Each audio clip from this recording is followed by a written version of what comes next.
이른바 서해 공무원 피살 사건. 이 사건의 전모에 관해서 가장 권위 있는 문서가 여러분 뭐라고 생각하십니까? 그렇습니다. 바로 법원의 판결문입니다. 그런데 서울중앙지법 형사 25부 부장판사 직위원 재판장이 지난번에 12월 26일입니다. 그 관련자 5명을 전원을 무죄 선고를 했습니다.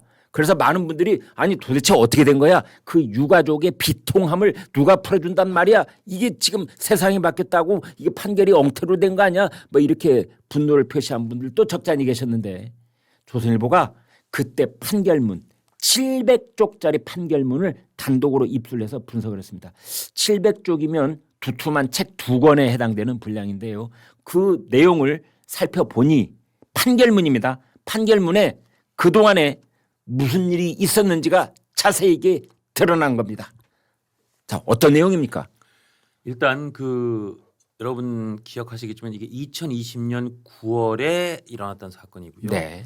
당시 해양수산부 공무원이었던 고 이대준 씨가 실종됐다가 북한군에 의해서 피격되고 심지어 참 입에 담기도 그렇습니다만 소각되고 그리고 이에 따른 정부의 대응이 있었던 그런 일련의 사건이었습니다. 네. 유족들 입장에선 정말 여러분 기억하시겠지만 유족들은 절대 이 월북할 사람이 아니다. 예. 이렇게 했었고 실제로도 국정원의 입장도 정권에 따라서 바뀌긴 했지만 윤석열 정부 시절에 월북 의도를 인정할 증거가 전혀 없다고 했었는데 특히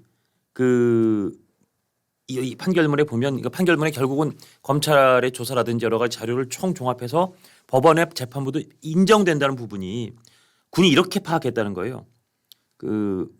우리가 잡아서 표류자 그러니까 고 이대준 씨죠. 잡아서 대충 묶었다. 직접 기관총으로라는 정황이 아마 이 괄호안에 들어가 있다는 거는 이 북한 군사의 통화 내용 이런 걸 들으면 이게 기관총으로라는 게 짐작이 된다는 거죠. 네. 수장시키라는 건가 완전 없애버리라는 소리지. 그러니까 그냥 물에 빠뜨려서 사망 이르게 하는 게 아니라 기관총으로 완전히 없애버리라는 얘기지. 지금 연유 뿌리면서 한다. 그러니까 기름 뿌리면서 소각한다. 네. 기관총으로 없애버리고 소각한다. 이런 대화가 오고 갔다는 겁니다. 사실 이 대화를 들으면서 아마 혹시라도 저희 방송을 그 유족 중에 누가 들으실까 봐도 참 걱정이 됩니다만 아침에 이 단독 기사 판결문 내용을 전해드리면서 그 유가족들은 얼마나 또 가슴이 또 미어졌겠습니까? 일단 이렇게 정말 우리 어엿한 대한민국 공무원 해양수산부 현직 공무원이 현재 봐서는 월북을 했다는 누명을 쓰고 이렇게 정말 황망한 죽음 그리고 너무나 처참한 죽음을 당했다. 그런데도 이 죽음과 이 억울한 공무원의 희생에 대해서 문재인 정부 시절에는 월북 가능성이 있다는 판단을 내렸었고 윤석열 정부 시절에는 이건 자진 월북했다는 입증은 불가하다. 그리고 심지어 문재인 정부의 국정원이 사건을 은폐했다. 네. 그래서 당시 이제 박지원 원장이나 국정원 등도 고발됐던 거 아니겠습니까? 네. 결국 이재명 정부 들어와서 다른 것도 아니고 요새 가장 유명한 판사인 직위원 재판장의 재판부에 의해서 무죄가 나왔다. 이렇게 정말 정권에 따라서 국정원의 판단도 내지는 사법기관의 판단도 이렇게 들쑥날쑥했다. 이런 얘기가 판결문을 통해서 이제 오늘 조선일보가 보도했습니다. 그러니까 이런 사건이 터지면은 예. 대개는 이제 우리 국민들이 이 사건을 알게 되는 경위가 처음에는 언론의 의혹 제기 보도, 예. 그다음에 뭐 국정원의 해명 보도, 그렇습니다. 그다음에 이제 검찰의 뭐 공소 기소 절차에 따라서 예. 드러나는 보도 그런 것들이 있지만 그런 것들이 되게 부분적이고 전모를 파악하기에는 어느 한 곳이 비어 있거나 과장돼 있거나 뭐 이런 경우가 있습니다. 심지어 언론 보도조차도 완전 무결할 수가 없는 것이 그렇습니다. 언론이 뭐 수사권을 가지고 있는 것도 아니기 때문에 예. 그리고 이제 검찰이나 국정원은 정권의 향배에 따라서 조금씩 그 말의 분위기가 달라지기 때문에 예. 결국은 최종적으로 이런 일이 이렇게 진행되어 왔다는 것을 권위적으로 밝혀주는 것이 바로 그 사건 판결문에 해당될 텐데 예. 그리고 직위원 재판부가 이번에는 700쪽에 달하는 그러니까 어떻게 보면은 장편의 소설 2권을 쓰듯이 쫙 열거한 내용이 이제 여기 들어가 있는 거예요. 맞습니다. 예. 이제 거기에 보니까 국정원의 입장이 문재인 때 달라지고 윤석열 때 달라지고 이재명 때 다시 달라졌다는 거죠. 그렇습니다. 3번에 걸쳐서 국정원의 입장이 전혀 다른 표명이 있었다는 것이고 예. 그다음에 이제 여기에 우리가 감청을 한 예. 북한군 사이에 그렇습니다. 주고받은 이 이 통신 내용이 그대로 다 있는데 이건 지금까지 언론에 한 번도 공개되지 않은 내용들이에요. 예. 그게 아까 말씀드린 것처럼 표류자를 잡아서 대충 묶었다. 묶었다. 이게 저는 이 대목을 보면서 아니 그때 북한군이 물속으로 들어와서 혹은 그 우리 해수부 공무원을 건져낸 다음에 다시 묶었다는 뜻인지 예. 어떻게 묶었다는 뜻인지 이제 궁금해지는 대목이고 예. 기관총으로 수장시키라는 건가 완전 없애버리라는 소리지 뭐 이런 거잖아요. 예, 예. 그다음에 연유를 뿌리면서 소각한다. 저는 처음에 연유가 우리 우유 농축액을 연유라고 우리는 부르는데 예, 예. 북한 쪽에서는 휘발유나 경유같이 연료유를 연유라고 부른대요. 예, 그러니까 그렇답니다. 이제 예. 휘발유 뿌려서 태워라 뭐 이런 말 같아요. 예, 예. 이런 끔찍한 것이 법원 판결문에 의해서 이제 다시 한번 보도가 되고 있는 거고 또 하나는 뭐냐? 이 법원 판결문에 의한 겁니다. 예. 그러한 내용들이 실시간으로 청와대에 보고되고 있었다고 판결문에 다 기술이 돼 있다는 거죠. 맞습니다. 예. 그렇습니다. 그리고 그날 밤에는 무슨 일이 있었느냐? 문재인 대통령이 그 다음 날입니다.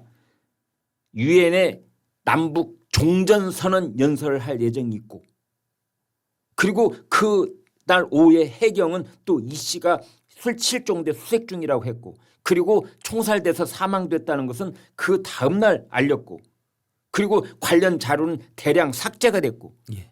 이런 것들이 법원의 판결문에 적시가 됐다는 것. 그렇습니다. 그래서 이제 이게 항소가 되면 예. 당연히 이제 유족들과 검찰은 항소를 해야 될 판인데 이게 항소가 되면 그 항소심에서 이런 1심에서의 판결문 700쪽의 판결문 내용이 이제 다시 한번 조명을 받지 않을까 이렇게 생각이 돼요. 이게 지금 아직 항소 여부가 결정이 항소가 아마 이게 포기되지 않았었나요? 이게 원래는 그러니까 이렇게 무죄가 나면 당연히 검찰은 항소해야 됩니다. 네. 근데 그 전에도 그 대장동 사건에서 그랬듯이 예, 한번 확인해 봐 주시겠습니까? 예, 예. 네. 만약 항소를 안 했다면 이 또한 또 비난받을 소지가 많을 텐데요. 예. 대장동 일당에 관한 그 사건 때도 검찰이 항소를 포기해 가지고 그게 지금 특검을 받아야 될 이미 항소 사항으로 포기했습니다. 예. 아, 예, 항소 포기했습니다. 검찰이 항소를 포기했나요? 예, 예, 그렇습니다. 아, 그랬군요. 예, 예. 그래서 부분적으로 그게 부분 항소 포기 또 이제 부분적으로 항소를 한 것으로 그렇게 아마 정리가 됐을 것 근데 같은데. 주요한 무죄 관련해서는 이게 항소가 포기돼서 결국은 그렇죠. 2명에 대해서만 항소했었습니다. 네. 2명에 대해서. 그러니까 부분 항소 그리고 나머지 전반적으로는 항소 포기. 이렇게 돼서 이제 박지원 의원 등에 대해서는 무죄가 최종적으로 확정됐다 이렇게 돼 그렇습니다. 있잖아요. 그렇습니다. 자, 이제 그래서 그런 상황인데 부분 항소라 하더라도 항소가 한번 되면 예. 네, 이 사건과 관련해서 이제 어떤 얘기가 앞으로 전개가 될지 이런 부분도 이렇게 이제 판결문 전모가 밝혀졌으면 이것도 국민의힘이 특검을 얘기해야 되는 건 아닌가 싶어요. 그러니까요. 근데 이제 이게 한번 항소가 되면 우리 형사소송법상 예. 항소 포기가 됐기 때문에 이제 네. 확정이 될 거예요. 무죄가 아, 확정 판결 예. 나면 네. 소위 일사부재리 원칙에 따라서 그걸 예. 다시 수사하자고 하는 게 매우 법리적으로 어려워질 수 있죠. 그러니까 이런 경우에는 네. 검찰이 이렇게 중대한 사건에서 아주 중요한 여러 가지 근거를 가지고 기소했는데 무죄가 나면 사실은 항소를 해야 돼요. 그래서 그 항소심, 그러니까 소위 고등법원이지 이런 경우에는 고등법원의 판단을 받아봐야 되거든요. 네. 왜냐 이렇게 어마어마한 팩트들, 사실들은 다 확보가 돼 있습니다. 감청 자료라든지 당시에 이렇게 일단 국방장관이나 국정원장이 자료를 삭제하라고 지시했다든지 그럼 이게 일련의 월북하지 않은 걸 월북한 것처럼 약간 조작한 건 아닌지 내지는 국민들한테 이런 걸 숨기려고 한 건 아닌지 한 번 더 판단을 받아봐야죠. 근데 무죄가 나오면 냉큼 항소 포기해서 확정시켜주고. 아니 그런데 예. 대장동 일당에 대한 것도 항소 포기를 해서 확정이 됐지만 지금 국민의힘에서 특검을 하자고 하고 있잖아요. 예. 지금 뭐 단시간은 그 단식의 특검에는 포함이 안 안 돼 됐더구만요. 있습니다. 예. 그렇지만 세 가지 특검이었어요. 워낙은. 예. 그러니까 대장동 일당에 대한 항소 포기에 대해서 특검을 해야 된다. 그다음에 통일교 관련도 특검해야 된다. 예. 그다음에 이제 공천 뇌물에 대해서 특검을 해야 된다. 그 세 가지였는데 아무튼 이것도 역시 특검의 대상이 될 수 있지 않을까? 정치권에서 다퉈볼 수 있지 않을까요? 정치권에서는 그러니까 그 대장도 항소 포기도 도대체 왜 누가 항소를 포기시켰느냐, 네. 누가 검찰에 외압을 넣느냐, 그거는 새로운 범죄 사실로 다퉈볼 수 있겠지만 네. 이를테면 남욱 1,000억 원 한 푼도 안 내도 되고 징역 4년 이거는 더 이상 상방으로는 못 올라가는 거예요. 네. 그 본인이 피고인이 항소했으니까 이제 1,000억 원은 빵원으로 추징금 빵원으로 확정된 거고요. 네. 징역 4년은 밑으로만 내려올 수 있는 쪽으로 상방 리스크 없이 확정된 겁니다. 이게 일사부재리의 원칙이 헌법이 됐기 때문에 이제 이번 그 사회 공무원 피살 사건도 지금 말씀하신 바로 그 지점으로부터 출발해서 예. 항소를 포기한 내용을 그걸 이제 특검을 해볼 수 있다 이런 일단 말씀이잖아요. 그거는 한번 해볼 수 그건 해볼 있으나 수 있다. 그러나 그러면 이제 그 내용을 살피면서 예. 그 내용을 살피면서 국정원의 입장이 왜 바뀌었는지 예. 이런 것도 자연스럽게 그때 또 한번 점을 받지 않을까요? 그러니까 그런 내용을 하려면 예. 지금과 같은 의석 구도에서는 절대 그런 일이 일어날 수가 없죠.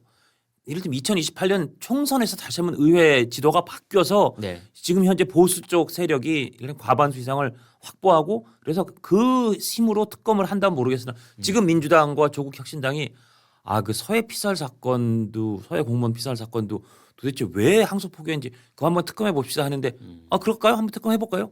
받을 리가 있겠습니까? 가령 친문하고 친명하고 일대 격전이 벌어져서 지방선거를 앞두고 공천 과정에서 크게 대립하는 상황이 벌어지면은 친문 세력을 치기 위해서 친명 쪽이 이런 특검 사회 공무원 피살 사건 항소 포기에 관한 특검 받으려고 하지 않을까요? 저는 그럴 가능성은 거의 희박하다고 생각합니다. 보면 이게 어떻게 보면 보수 우파와 소위 좌파의 차이점일 수 있는데 좌파 진보 소위 진보 좌파 세력 거기는 정말 큰 선거를 앞두고는 어떻게든 스크럼을 짜더라고요. 이게 서로 사이가 안 좋고 그렇더라도 어떻게든 스크럼 짜서 같이 나가는데 그래서 요새 하는 얘기가 아마 지금 국민의힘이 처한 처지가 그대로 민주당이 그 상황이었다면 이미 그 민주당에 있어서 현재 국민의힘이 이를테면 장동혁, 한동훈, 이준석, 오세훈, 안철수에 해당하는 사람이 만약에 민주당이었다면 현재 이 시간에 이 지방선거 같은 중요한 선거를 한 4, 5개월 앞둔 이 시점이었으면 아니 집에 가 싸우고 역사를 잡을지언정 밖으로는 이렇게 손잡고 스크럼 짜는 모습을 보였을 거다. 그러니까 이 사람들은 이런 중요한 사안에서는 잘 찢어지지 않는 것 같아요. 그렇기 때문에 저는 의회 권력을 바꿔서 의회의 지도를 완전히 정말 바꿔서 특검하지 않는 한 이 친명 친청 정도로 갈라진 이 그 갈등 갖고는 되기가 어려울 것 같아요.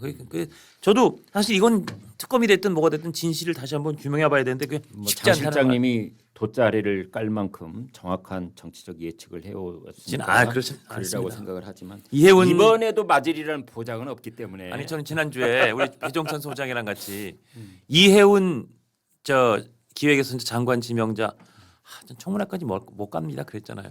저는 독점 권력은 반드시 분화한다고 믿는 사람이기 때문에 예. 반드시 여기도 뭔가 균열이 오고 한번 두고 보시죠. 서해 공무원 사건의 항소 포기에 관한 특검도 꿈틀꿈틀할 가능성이 있다고 생각합니다. 근데 이게 무서운 게요. 항소 포기가 대장동 때문에 해도 사람들이 막 분노했잖아요. 네. 어떻게 이럴 수가 있냐. 근데 이게 한 번 그렇게 주사를 맞춰 놓으니 강제로 막 국민들을 내리 주사를 놔 놓으니까 항소 포기하는 게 그렇게 하는 건가 보지라고 해서 여기에 원래 반발했어야 될 세력의 반발도 이제는 그렇게 아주 뜨겁지가 않은 거. 이게 참 무서운 겁니다. 국민의힘이 그 뇌관을 건드릴 힘이 없어서 그러는데 그런 것도 있죠. 그 누적돼 있는 것이 쌓여서 절대 사라지지 않는다고 저는 생각을 합니다. 저도 사라지지 그래서 않았으면 어느 좋겠습니다. 날 그 누군가 꼭지를 딱 타고 그 뇌관에다가 도화선에 불을 딱 붙이는 순간 이것이 다 이제 끌려 나와서 예. 또 한번 불이 붙는 날이 올 수도 있다고 저는 생각을 합니다. 저도 제 마음으로는 그렇게 도화선에 불을 붙이고 꼭지를 따는 그런 상황이 생겼으면 좋겠습니다. 근데